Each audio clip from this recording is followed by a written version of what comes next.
Nakakabaliw ang gabing iyon sa probinsya, isang lihim na di ko inasahan. Hello, ako si Mara, 24 na taong gulang, tubong bayan ng San Pablo sa Laguna. Lumaki ako sa simpleng pamilya, mahilig sa mga bakasyon sa probinsya tuwing summer. Isang araw, inimbitahan kami ng ina ko sa bahay bakasyonan ng kanyang matagal ng kaibigan na si Tita Luningning sa isang maliit na barangay sa bayan namin. Hindi ko inaasahan na doon magaganap ang isang pangyayaring hindi ko makakalimutan. Si Tita Luningning ay isang babaeng nasa kanyang huling 40 taon. Malakas ang dating niya, hindi lang dahil sa kanyang tatsulok na katawan at mahahabang binti na tila hinubog ng mga Diyos, kundi dahil sa kanyang kumpiyansa at ganda na kahit ang mga kabataan ay napapatingin. Para siyang diwata na naglakad sa lupa, ang kanyang mga mata ay mailihim na ningning na nagpapahiwatig ng isang kwento na hindi pangkaraniwan. Isang araw, nagpa siya ang mag-asawang Luningning na magpatayo ng maliit na kubo sa gilid ng aming bayan. Nang imbitahan kami sa kanilang handaan, agad akong pumayag. Anak, sasama ka ba? Tanong ni Nanay habang naghahanda ng baon. Naman, hindi ako magpapahuli, ang sagot ko, sabik na makita si tita at makasama siya sa isang araw ng kasiyahan. Nakarating kami sa kubo bandang tanghali. Ang araw ay mainit at ang hangin ay maihalong bango ng mga bulaklak sa paligid. Naglakad kami papunta sa lawa na malapit lang sa kubo, malinis ang tubig at tila nakakaanyaya sa sinumang gustong lumangoy. Si tita, suot ang simpleng puting blusa at maong shorts na nagpapakita ng kanyang mahahabang binti, ay namumukod tangi sa gitna ng aming grupo. Sa bawat tawa niya, tila lumalambot ang hangin sa paligid. Habang naglalakad kami pabalik sa kubo, napansin ko ang kanyang mahinang ngiti na maihalong hiwaga. Mara, tulungan mo nga akong lagyan ng sunscreen sa likod, medyo hirap ako, ang sabi niya habang umupo malapit sa akin. Nang hawakan ko ang kanyang balat, naamoy ko ang bango ng kanyang pabango at ito'y nagpaalala sa akin ng mga sandaling puno ng pag-asa at pagnanasa. Tumigil ang mundo sa sandaling iyon at ang puso ko'y tumibok ng mas mabilis. Hindi ko maipaliwanag kung bakit, pero sa kanyang mga mata, may lihim siyang gustong ipagtapat sa akin, isang lihim na magpapabago sa takbo ng gabing iyon. Nagkunwaring walang makakarinig sa aming dalawa, nagbigay siya ng isang misteryosong tingin at wika, mamaya, kapag tahimik na, hanapin mo ako sa silong. Hindi pwedeng magbawi. Hindi ko inisip na seryoso siya, pero ang huling mga salita niya ay tumatak sa aking isipan habang ang araw ay unti-unting lumulubog at ang gabi ay sumasakop sa aming paligid. Ang simpleng araw ng bakasyon ay unti-unting nagiging isang gabi ng mga hiwaga at pagtatapat na hindi ko inaasahan. Ang unang gabi sa kubo ni Tita Luningning ay puno ng saya at tawanan, ngunit may tinatagong hiwaga ang bawat ngiti niya. Pagkatapos naming maghapunan ang inihaw na baboy at isda, umikot kami sa bakuran habang nag-uusap-usap ang lahat. Ang mga kaibigan ni Nanay ay nagpapalitan ng mga kwento, ay halong tawanan at konting kalokohan. Ang hangin sa gabi ay malamig, dala ng mga punong mangga sa paligid, at ang ilaw ng parol sa harap ng kubo ay nagbibigay ng malambing na liwanag. Si Tita Luningning ay nakasuot ng isang simpleng pulang blusang may manggas na 3 kapat at maong na palda na bahagyang tumatagos sa kanyang mga hita. Ang kanyang buhok ay malambot na nakatali sa likod na may ilang hibla na nahulog sa gilid ng kanyang mukha, na lalo pang nagpapatingkad sa kanyang kagandahan. Habang naglalakad kami, napansin ko ang mga tingin niya na tila nakatuon lamang sa akin. Minsan, nahuli ko ang kanyang mga mata na naglalambing, na para bang may gustong ipahiwatig na hindi niya sinasabi sa iba. May kakaibang alindog siya na hindi ko lubos maintindihan, ngunit ramdam ko ito sa bawat kilos at salita niya. Gumalagala kami sa bakuran, habang ang iba ay nagluloko sa tabi ng apoy. Ang musika mula sa radyo ay nagbigay ng tamang ambience, mga lumang kundiman at mga awiting nagpapadama ng damdamin.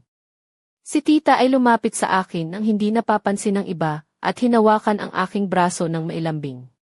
Mara, sana mag-enjoy ka dito. Alam kong hindi ito pangkaraniwan para sayo, pero huwag kang mag-alala, aalagaan kita, bulong niya na maihalong ngiti. Naramdaman ko ang init ng kanyang kamay sa aking balat, at ang puso ko'y parang gusto nang sumabog sa kaba. Hindi ko alam kung paano ko dapat tumugon, pero alam kong may kakaibang koneksyon kami sa gabing iyon. Parang kami lang ang nasa mundo, kahit maraming tao sa paligid. Ang kanyang presensya ay nagdala ng isang mapanuksong enerhiya na hindi ko matanggihan.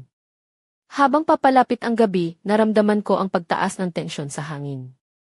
Ang mga tawanan ay unti-unting napalitan ng mga tahimik na sandali at ang mga mata ni tita ay naging mas malalim, puno ng lihim. Mamaya, hahanapin mo ako sa silong, paalala niya ng maihalong misteryo. Hindi ko mapigilang mag-isip kung ano ang ibig sabihin ng mga salitang iyon, ngunit isang bahagi ng akin ay nagsasabing sundin ko ang kanyang hiling.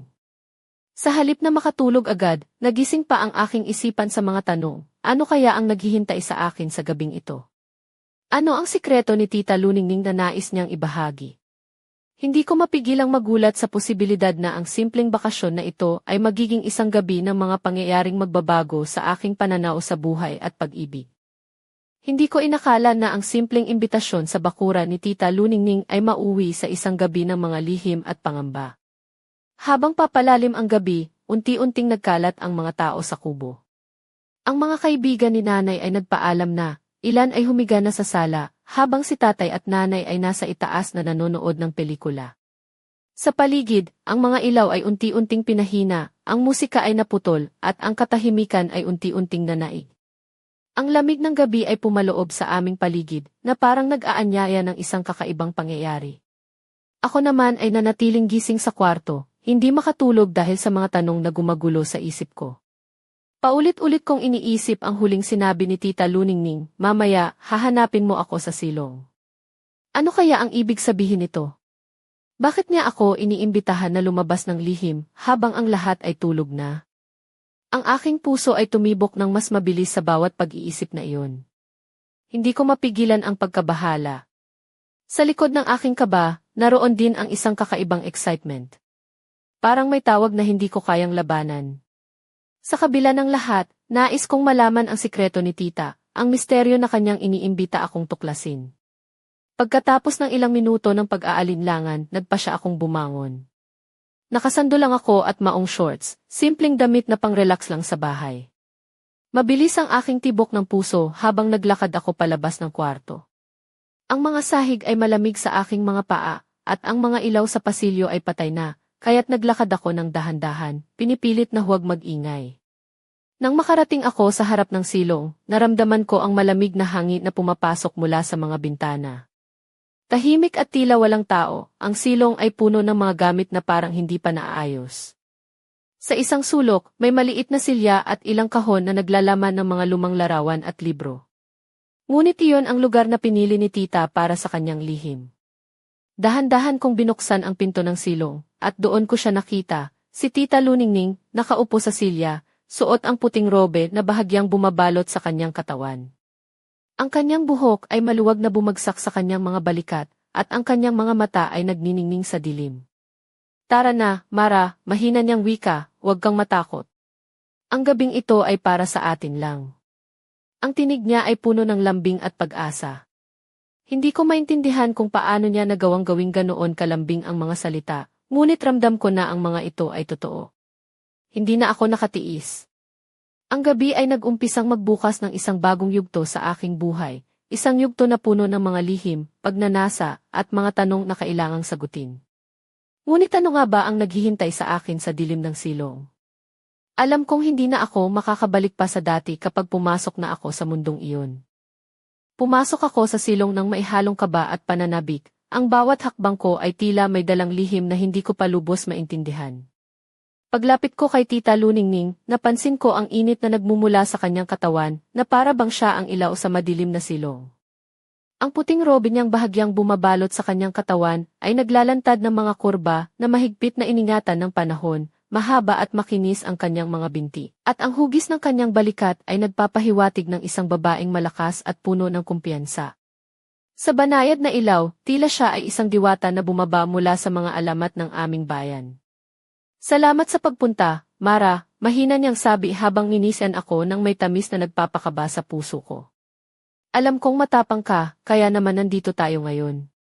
Hindi ko maipaliwanag ang emosyon na bumalot sa akin, halo ng kaba, tuwa at pagkamangha.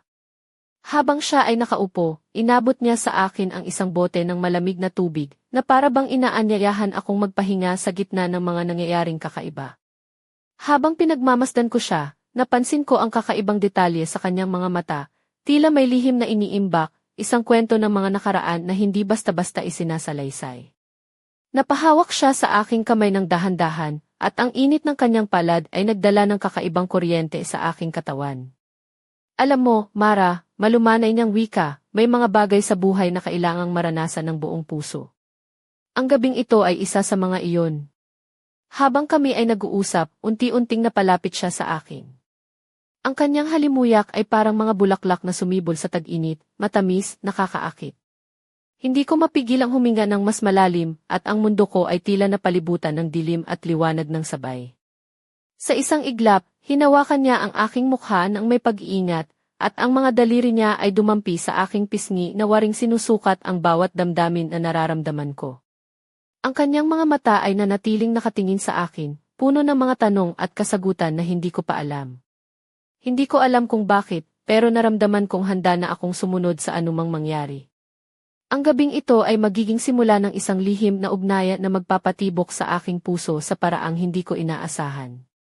Ngunit bago pa man ako makagalaw, narinig namin ang isang mahina, ngunit matalim na tunog mula sa labas ng silong, parang may kumakatok. Ang biglaang pagputol ng aming sandali ay nagdulot ng matinding pagkabigla sa akin. Sino kaya ang nandito sa ganitong oras? Sa puso ko, naramdaman kong ang gabi ay hindi pa tapos. Ang mga lihim ay unti-unting bumubukas, ngunit may mga tanong na kailangang sagutin. Ano kaya ang susunod na mangyayari? Tahimik ang silong nang marinig namin ang katok, isang malambing na gabi na biglang napuno ng tensyon. Nakangiti si Tita Luningning, ngunit halata sa kanyang mga mata ang bahagyang pag-aalala. Huwag kang mag-alala, Mara, ang malumanay niyang wika habang dahan-dahan niyang iniabot ang isang maliit na susi mula sa kanyang bulsa. Bumukas ako ng kandado para hindi makapasok ang sinuman. Dahan-dahang bumangon si Tita at lumapit sa pinto ng silong. Sa liwanag ng maliit na lamparang nakasabit sa dingding, nakita ko ang bawat galaw niya, ang pagkumpas ng kanyang kamay, ang banayad na pag-ikot ng susi, at ang pag-angat ng pinto nang hindi naglalabas ng ingay. Napansin ko rin ang kanyang puting robe na bahagyang bumukas, naglalantad ng makinis niyang mga balikat at bahagyang hubad na liig na tila nag-akit sa akin nang walang mali siya, ngunit puno ng lambing. Walang makakapasok dito, Mara, ang pangakong muli niyang binigkas habang bumalik siya sa tabi ko. Higit sa lahat, nandito tayo para magtiwala. Habang nakaupo ulit kami sa maliit na silya, hindi ko maiwasang mapatingin sa kanyang mga kamay, malumanay, maamo, ngunit may taglay na lakas na nagpapahiwatig ng kanyang pagiging isang babaeng matatag. Ang kanyang mga mata ay muling tumingin sa akin nang maihalong kabighanian at pagkalinga. Alam mo ba, Mara, sinabi niya habang dahan-dahang hinaplos ang aking braso, sa edad kong ito, marami na akong karanasan sa buhay. Pero may mga bagay pa ring nakakabighani tulad ng isang dalagang gaya mo. Napuno ako ng hiya at pagkabahala sa kanyang mga salita. Ang init ng kanyang pagdampi ay nagdala ng kakaibang sensasyon sa aking balat, at para bang naglalaban-laban ang aking isipan sa pagitan ng takot at pagnanasa. Hindi ko alam kung paano ko dapat ipaliwanag ang aking nararamdaman. Sa isang banda, nais kong tumakas dahil sa bigat ng sitwasyon. Sa kabilang banda, hindi ko maiwasang mahulog sa kanyang alindog na tila isang lihim na napakabuti para lamang sa akin. Nagpatuloy siya, sa gabing ito, hayaan mong maging tayo ang magdala ng kwento, walang ibang makakarinig o makakakita. Isang lihim na ugnayan. Habang inuusap niya ako, ang mga palad niya ay dahan-dahang dumulas mula sa aking braso, patungo sa aking kamay, hinahawakan ng mahigpit ngunit maingat. Hindi ko na mapigilang tumango, kahit na ang aking puso ay kumakabog ng malakas. Alam kong sa sandaling ito, wala nang atrasan pa. Ngunit bago pa man tuluyang maubos ang mga salita, may narinig ulit kaming tunog mula sa labas, ngayon ay mas malapit, mas matindi. Parang may kumakatok ng paulit-ulit. May tao pa rin, tanong ko nang maihalong takot. Tumingin si Tita Luningning sa pinto, ang kanyang mukha ay nagbago ng ekspresyon, mula sa kumpiyansa, naging seryoso at alerto. Hindi ko alam, sagot niya nang may bahagyang pangamba. Pero hindi natin dapat hayaang makagambala ito sa atin. Agad naming pinili na huwag pansinin ang mga katok, ngunit pambihira ang tensyong bumalot sa silong. Ang gabing dapat ay puno ng lambing at lihim, ay unti-unting nagiging isang palaisipan na puno ng mga panganib. Sa puso ko, alam kong may mga bagay na kailangang tuklasin, hindi lang tungkol kay Tita, kundi pati na rin sa mga taong nasa paligid namin. Ngunit handa na ba ako sa mga susunod na mangyayari? Hindi ko akalain na ang gabing puno ng lihim at lambing ay mauwi sa ganitong takbo. Ang puso ko ay naguguluhan at ang isipan ay naglalaban-laban. Habang pinipilit naming huwag pansinin ang paulit-ulit na katok sa pinto ng silong, ramdam ko ang bigat ng tensyon na unti-unting bumabalot sa paligid. Ang malamig na hangin na pumapasok mula sa mga bintana ay tila nagdadala ng mga tanong na di ko masagot. Paano ba ako napunta sa ganitong sitwasyon? Isang simpleng araw lang sana ito sa probinsya, ngunit ngayon tila isang pelikula na puno ng misteryo at damdamin. Si Tita Luningning, na dati puno ng lambing at halakhak, ay ngayon ay may malalim na pag-iisip. Ang kanyang mga mata ay nakatingin sa pinto, tila naghihintay ng isang sagot na hindi niya makuha. Nakita ko sa kanyang mga galaw ang bahagyang pag-aalala, ngunit sinisikap niyang maging kalmado para sa akin. Hindi ko maiwasang balikan ang mga sandaling nagdaan, ang kanyang malambing na pagngiti, ang init ng kanyang mga kamay, at ang paraan ng kanyang pagtingin na nagdulot ng kakaibang kilig sa puso ko. Ngunit ngayon, lahat ng iyon ay nabalot ng isang kakaibang pangamba. Naisip ko kung paano sana nagkaganoon ang lahat. Kung paano ang isang matandang kaibigan ng aking ina ay naging isang babaeng mailihim na gustong ibahagi sa akin, isang lihim na hindi ko pa lubos maintindihan. Napaisip ako kung ito ba ay isang simpleng pagnanasa o isang bagay na mas malalim, mas komplikado. Sa kabila ng lahat, alam ko na hindi ko dapat kalimutan ang aking mga prinsipyo at ang respeto sa mga tao sa paligid namin, lalo na sa asawa ni Tita Luningning na wala sa kaalaman tungkol sa nangyayari. Habang pinagmamasdan ko siya, napagtanto ko na kahit gaano pa siya kaganda at kaakit-akit, siya rin ay tao na may sariling mga pagsubok at kahinaan. Ang gabing ito ay maaaring magdala ng kasiyahan, ngunit maaari rin itong magdulot ng sakit. Nais kong malaman kung paano sana nagkakaroon ng balanse sa pagitan ng mga damdamin at katotohanan. Paano natin haharapin ang mga sitwasyon na tila wala tayong kontrol? At higit sa lahat, paano ko mapangangalagaan ang aking puso sa gitna ng mga tukso at lihim? Sa mga sandaling iyon, ang mga katok sa pinto ay naging simbolo ng mga tanong na kailangang sagutin, mga tanong na hindi ko pa handang harapin, ngunit alam kong darating ang panahon na kailangan kong gawin iyon. Habang patuloy ang gabi, nagpasya akong maging matatag. Hindi ko alam kung ano ang susunod na mangyayari, ngunit handa akong harapin ang anumang hamon, para sa sarili ko, at para sa mga taong mahal ko. Ngunit sa likod ng aking tapang, naroon pa rin ang kakaibang kaba at pag-aalinlangan. Ang gabi ay hindi pa tapos, at ang mga lihim ay patuloy na naglalabas ng mga anino sa dilim. Ano kaya ang susunod na mangyayari? At paano ko haharapin ang katotohanan na unti-unting lumalapit? Hindi ko inakala na ang gabing iyon ay magdadala ng isang lihim na hindi ko inaasahan, isang lihim na magpapabago sa lahat ng aking paniniwala. Habang nakaupo kami sa silong ni Tita Luningning, bigla siyang tumayo at lumakad papunta sa isang sulok ng kwarto. Sa dilim, napansin ko ang isang maliit na kahon na itinago niya sa ilalim ng isang lumang kurtina. Binuksan niya ito ng dahan-dahan, at sa loob ay may mga lumang litrato at sulat kamay na tila mga lihim na alaala. Hindi ko ito madalas ipinapakita sa iba, ang malumanay niyang sabi habang inaalis ang mga larawan. Ito ang mga alaala ng aking nakaraan, mga bagay na ayaw kong malaman ng iba. Lumapit siya sa akin at inabot ang isang larawan siya, kasama ang kanyang asawa noong mga unang taon ng kanilang pagsasama. Makikita sa mga mata nila ang pag-ibig at pag-asa. Ngunit sa likod ng ngiti may mga bakas ng lungkot na hindi halata. May mga bagay na nangyari noon na hindi ko na mababago, dagdag niya. Ngunit sa gabing ito, gusto kong maging totoo tayo. Gusto kong malaman mo ang tunay kong kwento. Habang pinagmamasdan ko siya, napagtanto ko na mailalim ang kanyang mga mata, isang lalim na puno ng mga sugat at pangarap na hindi natupad. Ang kanyang mga salita ay nagdulot ng kakaibang pagkakaintindihan sa pagitan namin, isang tulay ng tiwala na hindi ko inaasahan. Ngunit bago pa man ako makapagsalita, muling narinig namin ang mga yabag sa hagdang papunta sa silong. Ang puso ko ay tumibok ng malakas, at naramdaman ko ang malamig na pawis sa aking noo. May tao na, mahina kong sambit habang nakatingin sa pinto. Si Tita Luningning ay mabilis na tumayo, at sa kanyang mga mata ay maihalong takot at determinasyon. Hindi tayo pwedeng makagambala, sabi niya nang may sigasig. Kailangan nating itago ang ating sarili. Mabilis siyang lumapit sa isang maliit na panel sa pader at nagbukas ng isang lihim na lagusan. Dito tayo, ang huling sinabi niya bago kami pumasok sa madilim na lagusan na tila daan patungo sa isang lihim na mundo. Habang kami ay bumababa sa lagusan, naramdaman ko ang pagtaas ng tensyon at kaba. Hindi ko alam kung ano ang naghihintay sa amin sa dulo, ngunit ramdam ko na ang gabing ito ay hindi pa tapos. Ang misteryo ni Tita Luningning ay unti-unting nabubunyag, ngunit may mga bahagi pa rin na nakatago sa dilim. Mga lihim na kailangang tuklasin, kahit na ito ay nangangahulugan ng pagharap sa panganib. Ano kaya ang susunod na kabanata ng aming kwento? Ang gabing ito ay tila isang simula ng isang mas malalim na pagsaliksik sa mga lihim ng puso at ng buhay.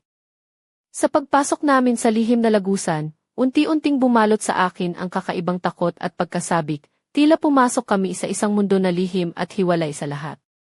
Ang madilim na lagusan ay maliit at makipot, ngunit maayos ang pagkakagawa. Ang dingding ay malamig at basa, at ang hangin ay maihalong amoy ng lumang kahoy at alikabok. Habang bumababa kami, naramdaman ko ang tibok ng puso ko na parang sasabog sa tuwing may kakaibang tunog mula sa likuran, parang may sumusunod sa amin na hindi namin nakikita. Si Tita Luningning ay tahimik lang, ngunit ramdam ko ang kanyang lakas at determinasyon sa bawat hakbang. Ang kanyang puting robe ay bahagyang bumaluktot sa likod dahil sa pakikipaglakad sa makipot na daan, at ang kanyang buhok ay maluwag na bumagsak, na parabang isang diwata na naglalakad sa dilim. Pagdating sa dulo ng lagusan, isang maliit na silid ang aming natagpuan, isang lihim na silid na may kakaibang aura. May ilaw na mahina at ilang lumang kasangkapan na tila iniwan noong mga panahong di na maaalala. Sa gitna, may isang maliit na lamesa na may mga kandila at ilang lumang sulat. "Huwag kang matakot, Mara," sabi ni Tita habang hawak ang aking kamay. "Dito natin matutuklasan ang mga sagot." Habang pinagmamasdan ko ang mga sulat at larawan sa lamesa, napansin ko ang isang lumang journal na may takip na balat.